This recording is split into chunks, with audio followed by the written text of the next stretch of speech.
BJP సభలకు అటు పోలీసులు ఎన్నికల కమిషన్ కూడా రద్దు చేయడాన్ని బీజేపీ తీవ్రంగా పరిగణిస్తుంది. దీనిపైన కూడా రెండు పార్టీలకు కొమ్ము కాస్తుందని కాసేపటి క్రితం అటు కేంద్ర మంత్రి బండి సంజయ్ అన్నారు. ఇదే విషయం మీద మనతో మాట్లాడడానికి deputy floor leader MLA Payal Shankar ఉన్నారు. ఒకసారి మాట్లాడించేటువంటి ప్రయత్నం చేద్దాం.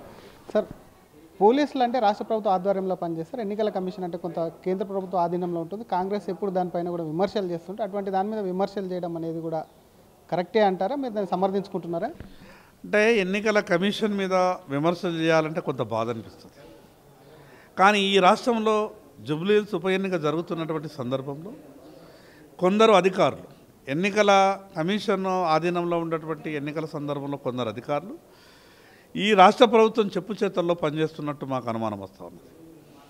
ఒక పక్క టీఆర్ఎస్ కాంగ్రెస్ పార్టీల ఎన్నికల ర్యాలీలకు వాళ్ళ సభలకు అనుమతులు ఇస్తారు. మరోపక్క కేంద్ర మంత్రులైనటువంటి బండి సంజయ్ గారు, కిషన్ రెడ్డి గారు మాట్లాడేటటువంటి పాల్గొనే సభలలో మాత్రం అనుమతులు ఇచ్చి క్యాన్సిల్ చేస్తారు. ఇదెక్కడి నియమం?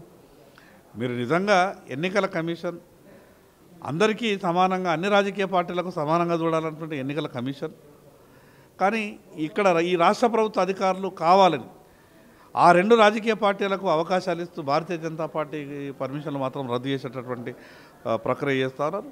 మేము తప్పకుండా దీని మీద ఢిల్లీ లెవెల్లో కూడా మేము కంప్లైంట్ చేస్తూ ఉన్నాం చీఫ్ ఎలక్షన్ కమిషన్కు. ఈ రకమైనటువంటి ప్రక్రియ జరగడానికి కారకులు ఎవరు?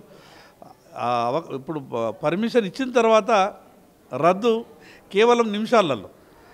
మేము ఈరోజుకు సంబంధించింది 4వ తారీఖు నాడు మాకు పర్మిషన్ వస్తే ఈరోజు ఉదయం మీకు పర్మిషన్ రద్దు అయిపోయిందని మాట్లాడతారు.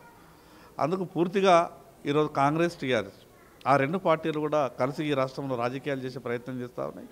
కాబట్టి జూబ్లీహిల్స్ ప్రజలు వాస్తవాలు గమనిస్తూ ఉన్నారు. ఎక్కడ భారతీయ జనతా పార్టీ ముందుకెళ్తుందో, భారతీయ జనతా పార్టీ ముందుకెళ్తున్నట్టు సర్వేలు వస్తున్నాయి. కాబట్టి భారతీయ జనతా పార్టీ ప్రచారాన్ని అడ్డుకోవాలని ఈ రకమైన కుట్రలు ఇక్కడ కాంగ్రెస్ పార్టీ చేస్తూ ఉన్నారు. సర్వేలు నమ్మమని మీరే అంటున్నారు, మళ్ళీ సర్వేలు వస్తున్నాయని మీరే చెప్తున్నారు. మేము నమ్మం. మేము ఆ బోకస్ సర్వేలను నమ్మం. మాకున్నటువంటి సర్వేలు మాకున్నాయి.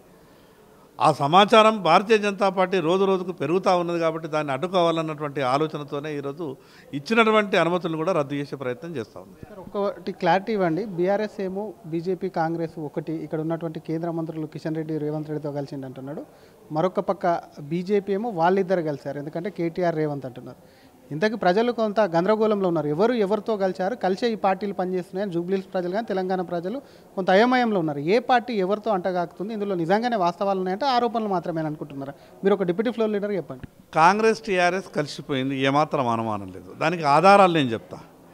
ఈ రాష్ట్ర ముఖ్యమంత్రి గారు రేవంత్ రెడ్డి గారు అధికారంలో రాకముందు ఏమన్నారు?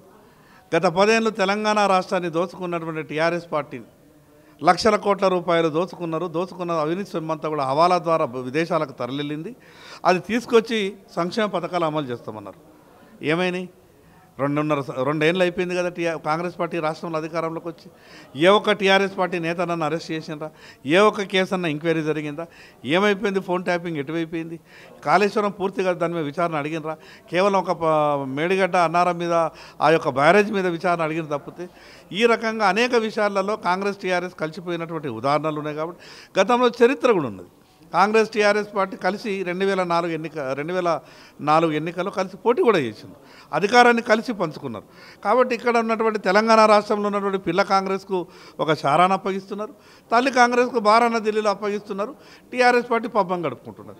టీఆర్ఎస్ పార్టీ చేసినటువంటి అవినీతి బయటపడకుంటున్నారంటే కాంగ్రెస్ పార్టీకి కప్పం కడుతూ ఉన్నారు. కాబట్టి ఆ రకంగా టీఆర్ఎస్, కాంగ్రెస్ రెండు కూడా కలిసిపోయినటువంటి పూర్తి ఆధారాలు ఉన్నాయి. ఇందాక మేము కేంద్ర మంత్రి గారు చేసినట్టు రేవంత్, కేటీఆర్ మాగంటి ఆస్తులను పంచుకున్నారని బీజేపీకి ఆధారాలు ఉన్నాయి, ఆరోపణలు మాత్రమే చేస్తుందా?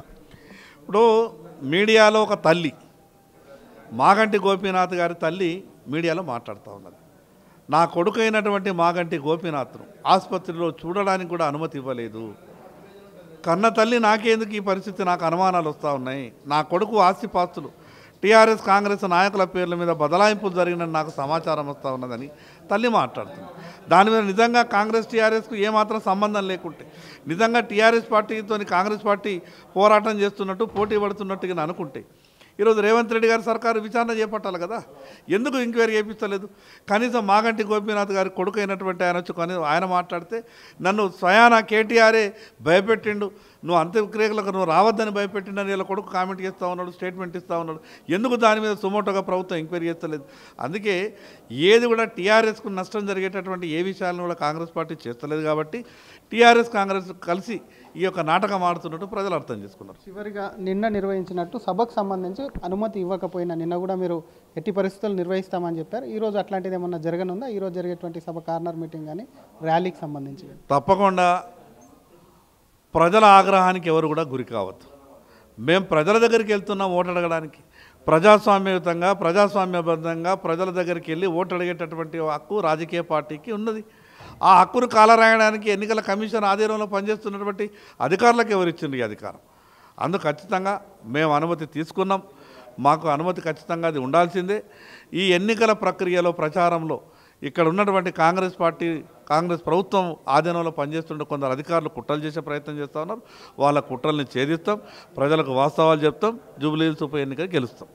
Thank you sir. ఇది ఒకవైపు అటు ఎన్నికల కమిషన్లో కొంతమంది అధికారులు కూడా కాంగ్రెస్ పార్టీకి అనుకూలంగా వ్యవహరిస్తున్నట్టు తమకు అనుమానం ఉంది. కాబట్టి డెఫినెట్గా దానిపైన కూడా ఢిల్లీలో కూడా కంప్లైంట్ ఇస్తామని చెప్తూనే అటు మాగంటి గోపీనాథ్ ఆస్తులకు సంబంధించి ఒక తల్లే బహిరంగంగా వచ్చి చెప్తుంటే అసలు రేవంత్ రెడ్డి ఎందుకు విచారణ జరపట్లేదు? దీన్ని బట్టి చూస్తేనే వాళ్ళిద్దరి మధ్యలో ఆస్తుల పంపకాలు మాగంటి కూడా రేవంత్ కేటీఆర్ మధ్య కూడా జరిగినట్టు కూడా స్పష్టంగా అర్థమవుతుంది. నిజంగానే అటువంటిది లేకపోతే డెఫినెట్గా ఆస్తుల పంపకాల విషయంలో రేవంత్ ప్రభుత్వం విచారణ జరిపించాలి. నిన్నటి మాదిరిగా ఒకవైపు ప్రభుత్వం సంబంధించి కానివ్వండి, అటు అధికారులు ఎన్నికల కమిషన్ అధికారులు కూడా అక్కడ పర్మిషన్ ఇవ్వనప్పటికీ నిన్నటి మాదిరిగా సభ ర్యాలీ నిర్వహించి తీరతామని చెప్పి BJP deputy floor leader MLA Payal Shankar అంటున్నారు. అసలైన తొలి వెలుగు. ఫాలో వాట్సాప్ @తొలి వెలుగు official.